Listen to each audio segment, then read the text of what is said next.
Oh, yeah. The next page is especially for you.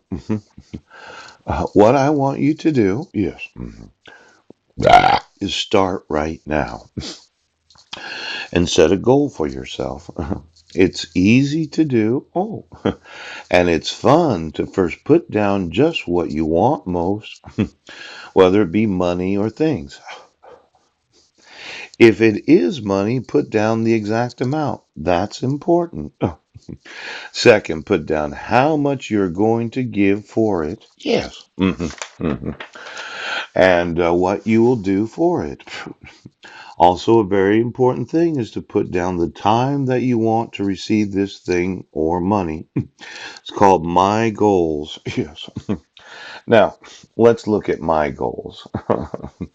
What if I put down my first goal? Yes, is to own 1,000 square miles of Russian farmland. Yes, that I'm going to lease for 100 years. Now, all the individuals that live there, yes, they're going to well, we actually are farming that. But what if I gave you a check? Yes, to not farm your own land, but allow me to farm it for you. Now they'd say, well, are you going to increase the yield of the harvest to offset the amount of money necessary to lease the land? Yeah. Well, I'd have to look at the cost of seeds, wouldn't I? Yes. Are there any giant idiots, yes, that thought that they would genetically modify seeds so as to make it giant food, yes, instead of human food? Shoot. Why don't you get me all the seed manufacturers in Russia, yes, and in the United States, yes, that are selling seeds for those that are involved in the wheat business, yeah, the corn business, yes, and any other agri products. Now, I know we can patent seeds, isn't that right? So my first goal is to find out how much are the seeds necessary, yes, to farm 1,000 square miles of Russian farmland. Right. How much are the seeds? Who is it that controls the seeds? Yes. Are the prices going to increase over the next 100 years? Yes. I have to do a small evaluation to accomplish my goals. Yes. Now, the second thing, yes, fertilizer. Yes. Let's say there's a large amount of Russian shit. Yes. You're not really using it. Now, I decide to take it. Yes. I squeeze out all the moisture content and I spread it over 1,000 square miles of Russian farmland. Yes. That I happen to not uh, grow any crops on for the first 5 years. Oh, good for you. Now I'm going to recondition 1,000 square miles of Russian farmland with approximately 12 inches of human nutrients. Could you tell me, yes, where the actual location of all Russian shit is? Yes, that I could kind of make a little compactor. Yes, and I could truck it out there, I could dump it on the fields, and I could let it sit there for a couple of years. Yes, yes, yes. I'm going to want all the Russian shit that you're going to pay me, yes, to take away from all your municipal sewage treatment locations. Yes. Now I need to know where are the Russian cows. Let's say I walk on one of these dairy farms. You drink milk in Russia? Yeah. I say, well, I like to buy all the cow manure of each of these dairy farms. Yes. I'm going to pay them a good price. Okay. I'm going to truck it out there to my 1,000 square miles. I'm going to spread it on top of the human nutrient. I'm going to let it sit there. And then I need to know where all the Russian chickens are. Now I go to all the chicken growers. I say, I want all your chicken shit. And they say, sure. I give them a good price for it. I truck it out there and I put it on top.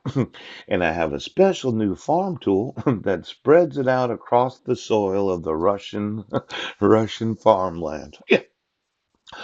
I leave it there for a couple years, not doing nothing. And then I till it under. Yes. Now, this is in year 2 and 3. Yes. And I have a special type of rototiller that I designed myself. Yes. It goes down 3 feet, so all of that nutrient ends up at the bottom of the soil. Yes. And the old soil ends up at the top. Oh, good for you. It's a kind of equipment that I decided that I'm going to manufacture. Right. Now, after tilling the soil, I give it another year. Now we're into year 3. Yes, starting year 4. Ooch. I call up all the seed manufacturers. Yes, how much are you selling your seeds for? Now, my problem is, what if they got a little iffy about me planting? Yes, I can manufacture my own seeds. Yes, why don't you get me the seed manufacturers? Because one of them, yeah, decided to be a one of these giant Russian spawning. Well, okay. Why don't I start manufacturing seeds at the time of the lease? Ooch. By year 4, I should have plenty of seeds. Yes. Now I go out there with one of these seed planting equipment. I plant 1,000 square acres, 1,000 square miles. Yes. It takes X number of thousands of individuals. And then I say, oh, where am I going to get that water from? I put desalinators out there in the Arctic Ocean. Yes, you know how north how Russia is, but I heat it up to approximately 5 to 600 degrees Fahrenheit. I wait for that right day where the wind is blowing the direction that I want it to go. Yes, and all of a sudden I watered all my fields in the middle of summer. Good for you. Now, I know that you don't have to water exactly the right day. You could be off 1 or 2 days. Yes. Now, I've reconditioned all the soil. Yes. I've planted all my seeds. Yes. Now I wait for it to grow. Now, every once in a while, I let off some steam. Yes. And then I wait until the harvest time. Good for you. Now, let's say I wanted to fertilize. No, the last 2 weeks before harvest. Yes. I buy myself a small army of drones. Yes. And what I did was I took the cow manure, yes, I put it through a kiln, yes, I dried it and pulverized it, and I powdered the top of the field with actual fertilizer so the top of the plants have fertilizer on them. Give me every drone in Russia. Now, since these drones, yes, they're solar powered, they can go 24 hours a day just fertilizing the field so that by the time that Russia, the actual yield happens, the harvest, yes, I've increased my yield by 50% over the old methodologies of growing crops. Yes, yes. Now, there's a possibility, okay, that I could make a large amount of money if I can accomplish my goals.